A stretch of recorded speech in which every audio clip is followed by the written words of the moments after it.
Bismillahirrahmanirrahim. Mənəvi şəfa və ilahi sükunət mənbəyiniz olan İslami Şəfa kanalına xoş gəldiniz. Əziz izləyicilər, heç sinənizdə qəfil və səbəbsiz bir ağırlıq hiss etmisinizmi?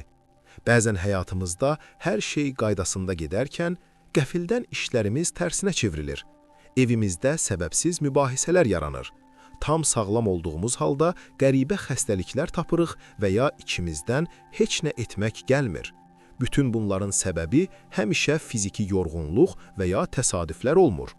Bəzən bu dünyanın gözə görünməz oxları, həsəd, paxıllıq, bəd nəzər və ya qara cadu xəbərimiz belə olmadan bizi vurur.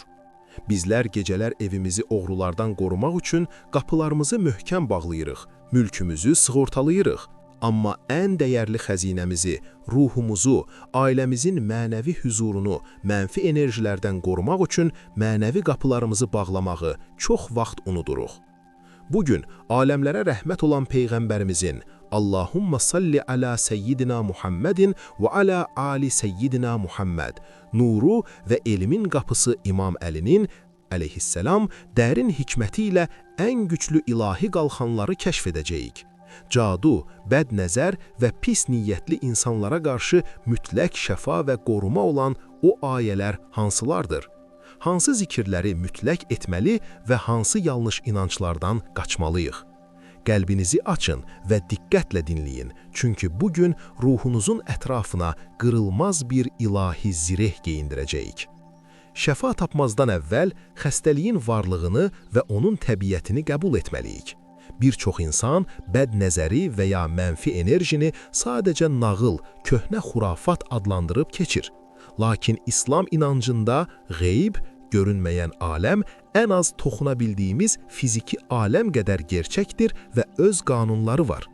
Qəlbində paxıllıq olan birinin kəskin baxışı sadəcə bir baxış deyil, o bir enerji axınıdır. Hətta qəlbində pislik olmayan bir insanın Allahın adını çəkmədən, məşəllah demədən, həddindən artıq heyranlıqla baxması belə qarşı tərəfə zərər verə bilər. Bir ana öz övladına, bir insan öz mal-mülkünə belə nəzər sala bilər. Peyğəmbərimiz Allahumma salli ala seyyidina Muhammedin və ala ali seyyidina Muhammed bu dəhşətli həqiqəti və onun təsir gücünü belə bəyan etmişdir. Bəd nəzər, gözdəymə, haqdır və gerçəkdir. Əgər qədəri, yəni alın yazısını ötüb keçə biləcək bir şey olsaydı, bu mütləq bəd nəzər olardı. Bəd nəzər insanı qəbirə, dəvəni isə qazana salar. Bəd nəzər, həsəd aparan şəxsin ruhundan, həsəd apardığı şəxsə doğru atılan zəhərli bir oxdur. Əgər sizin ruhunuzun ətrafında qoruyucu zikirlər yoxdursa, o ox mütləq bədəninizə və ya həyatınıza sancılacaq. İmam Əli əleyhisselam paxıllığın nə qədər dağıdıcı və sağalmayan bəla olduğunu belə izah edir. Həsəd elə bir xəstəlikdir ki, şifası yoxdur. Həsəd aparan insan günahsız birinə qəzəblənər və əslində özünə aid olmayan bir nemətdə xəsislik edər. O sizin əlinizdəki nemətin yox olmasını izlədikdən sonra rahatlıq tapmaz. Siz insanların daxilindəki paxıllığı dayandıra və onların baxışlarını dəyişdirə bilməzsiniz. Amma siz öz ətrafınızda, evinizin içində elə bir mənəvi qala qura bilərsiniz ki, onların atdığı bütün mənfi oxlar o qalaya dəyib parça-parça olar və geriyə, yəni sahibinə qaydar. Əgər mənəvi qorunmanın qaranlıq qüvvələrə qarşı bir ana açarı varsa, o da şübhəsiz ki, Ayətül Kürsidir. Bəqərə surəsi 255-ci ayə. Bu ayə sıradan bir ayə deyil, o, Qur'an-ı Kərimin zirvəsidir. Bu ayənin içində Allahın ən böyük adları, İsmi Əzəm və onun mütləq qüdrətinin təsviri var. Rəvayətlərə görə bu ayə nazil olanda, dünyadakı bütün bütlər üz-üstə yıxılmış və şeytanlar qorxu içində dünyanın dörd bir yanına qaçmışdılar. Döyüş meydanında heç nədən qorxmayan, qılınçların altında belə hüzurla gəzən böyük sərkərdə İmam Əli əleyhisselam mənəvi cəbhədə məhz bu silaha çox güvənərdi. O bizlərə belə bir nəsihət qoyub getmişdir. İslamda doğulan və ya İslamın həqiqətini anlayan bir kəsin Ayətül Kürsini oxumadan gecə yatmasını təsəvvür edə bilmirəm. Əgər siz onun içindəki sirləri və bərəkətləri bilsəydiniz, həyatınızın heç bir anında onu dilinizdən salmazdınız. Bu ayəni gün ərzində və xüsusilə gecə yatmazdan əvvəl oxuduğunuz zaman nə baş verir? Allah sizin yatağınızın baş ucuna, evinizin dörd küncünə qoruyucu mələklər göndərir. Səhərə qədər heç bir şeytan, heç bir qara cadu enerjisi və ya pis ruh sizə yaxınlaşa bilməz. Əgər evinizdə ağırlıq hiss edirsinizsə, təmiz bir stəkan suya 70 dəfə Ayətül Kürsü oxuyun və o suyu həm için, həm də evinizin künclərinə səpin. Bu, negativ enerjiləri yandıran mütləq şəfa və ilahi bir sipərdir. Tarixdə bizə qara cadunun əsil müalicəsini və onun necə yox edildiyini öyrədən çox dərin bir hadisə baş vermişdi. Peyğəmbərimizin Allahümmə salli ələ seyyidina Muhammedin və alə əli seyyidina Muhammed sağlığında, qəlbi kinlə və İslam düşmənçiliyi ilə dolu bir adam ona ağır bir qara cadu etmişdi. O, saç təllərini və ipləri götürərək 11 düyün vurmuş, hər düyünün üzərinə qaranlıq sözlər üfləmiş və onu ağır bir daşın altında, kimsəsiz və dərin bir quyunun dibində gizlətmişdi.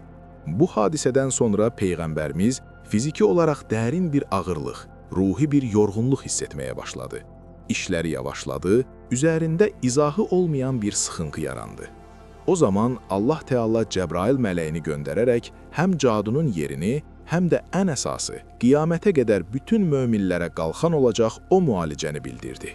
Müəvvizə təyin, yəni Fələq və Nas surələri. Diqqət edin, bu iki surənin birlikdə tam olaraq 11 ayəsi var. Fələq 5 ayə, Nas 6 ayə.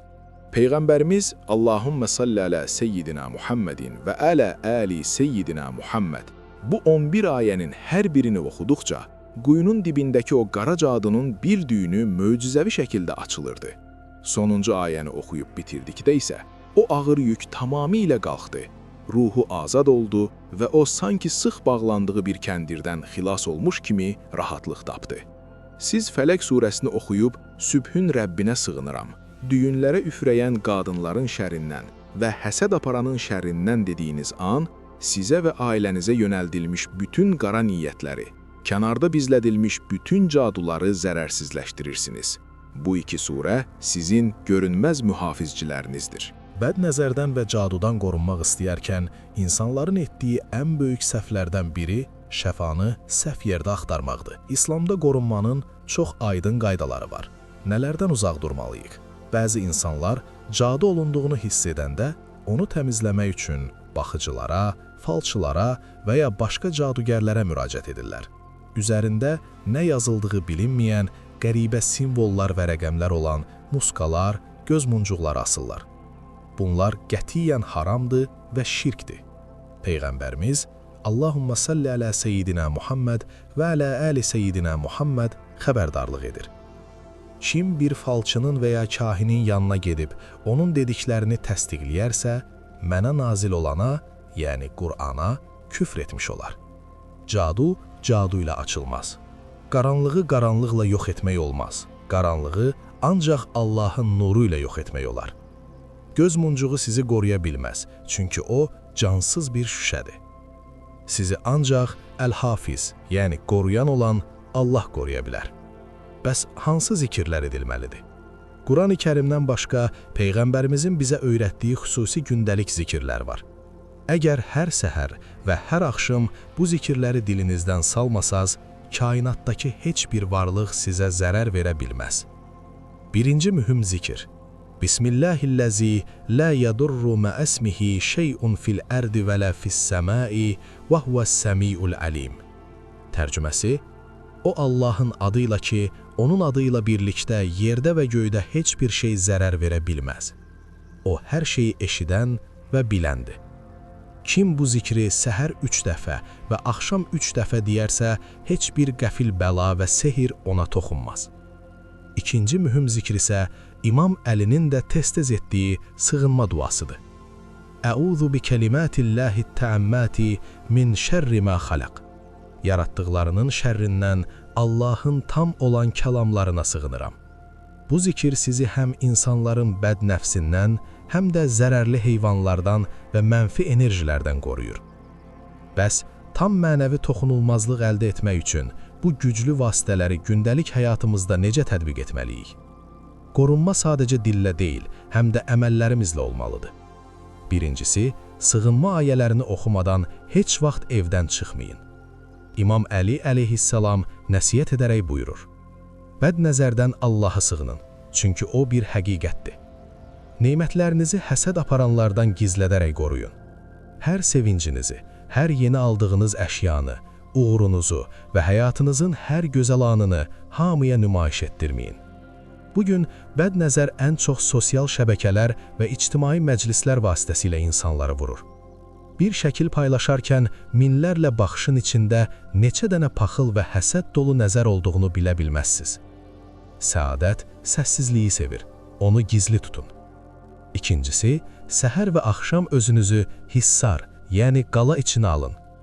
Əllərinizi birləşdirin, İxlas, Fələq və Nas surələrinin hər birini 3 dəfə oxuyun, ovucunuza üflüyün və başınızdan başlayaraq bütün bədəninizə sürtün. Peyğəmbərimiz Allahümmə salli alə seyyidina Muhammed və alə əli seyyidina Muhammed bunu hər gecə yatmazdan öncə tətbiq edərdi. Gəlin birlikdə bu gözəl duanı edək. Ey insanların Rəbbi olan Allahım, bütün zərərləri, nəzərləri və sıxıntıları üzərimizdən aradan qaldır. Bizə rəhmətinlə şəfa ver. Şəfa verən ancaq sənsən. Sənin şəfandan başqa şəfa yoxdur. Bizə arxasında heç bir xəstəlik, qorxu və iz qoymayan kamil bir şəfa nəsib et. İslami Şəfa kanalının dəyərli izləyiciləri, birlikdə çıxdığımız bugünkü şəfa yolculuğunun sonuna gəldik. Bizimlə qaldığınız və bu ilahi kəlamların ruhunuzu təmizləməsinə icazə verdiyiniz üçün təşəkkür edirik. Ümid edirəm ki, öyrəndiyimiz bu qorunma zikirləri həyatınızda yeni bir hüzur qapısı açacaq. Allah sizi, evinizi və sevdiklərinizi hər cür həsəd aparan gözdən, cadudan, pis nəfsdən və gözə görünməz xətalardan qorusun. Əgər bu videoda qəlbinizə rahatlıq və mənəvi bir qorunma tapdınızsa, zəhmət olmasa videonu bəyənin.